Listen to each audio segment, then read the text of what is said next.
until the police have finished their inquiries. In other words, this could go on for months. Gary O'Donoghue, BBC News, Westminster. Roy Keane's reign as Sunderland manager ended today after 27 months at the Stadium of Light. He took his side into the Premier League in his first season at the club, but Sunderland have now slipped into the Premier League's relegation zone. Let's speak to Phil Oldroyd. Now, he's been a staunch fan of the club for a long time. He joins us from our Newcastle studio. Phil, thanks for joining us. I think you've supported the club, haven't you, since the age of 7, which is, I don't know how many years ago. Are you shocked by today's news? No, I'm not really shocked. I think what's been going on for the last 3 weeks, I think it was inevitable that was going to happen, actually. Well, what has been going on for the last 3 weeks, apart from results? I mean, what has Phil Keane himself been saying?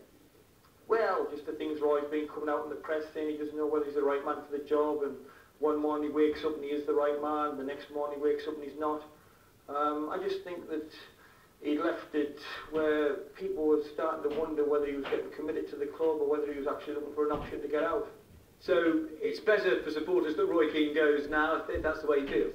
Yeah, I think coming up to the studio this evening, I was listening to a radio station that's talking for the fans, and majority of the fans obviously were saying that, well, maybe it's best that he does move on now, and it does give us time to try and get someone in. I mean, there's not long before the transfer window opens.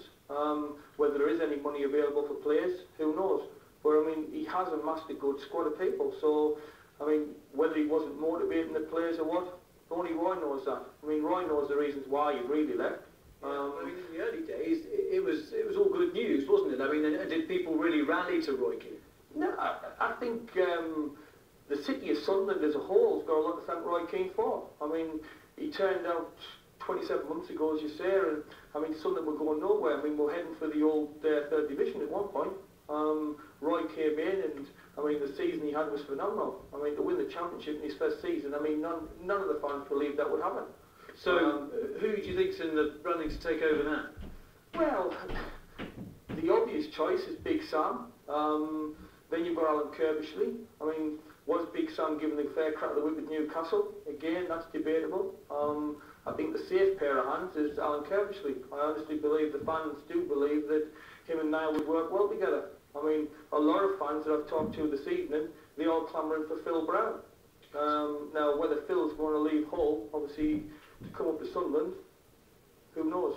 So really, just to sum it all up tonight, Phil, Roy Keane, good for the club, time to move on, no regrets for it? No, the fans have got no regrets. I mean, let's face it, Sunderland's never attracted a person of Roy Keane's calibre. And when he did arrive, I mean, the fans couldn't believe it. And then the way the results went, I mean, I think Roy will always have, the fans will always have a soft spot for Roy Keane. And I mean, what a lot of people don't realise is Roy could have signed a contract. And if he had signed a contract, I mean, I think it would have been a lot messy, and obviously he could have walked away with a lot of money, couldn't he? Yeah. So he's done the honourable thing, really, and said, well, maybe I'm not the right man for the job, so give someone else a go. All right. Okay, Phil, good to speak to you. Thanks very much. Phil Oldroyd there in Sunderland. And there'll be a full roundup of the rest of today's sport, including the latest on England's cricket tour of India. That's in just a few minutes with Dan.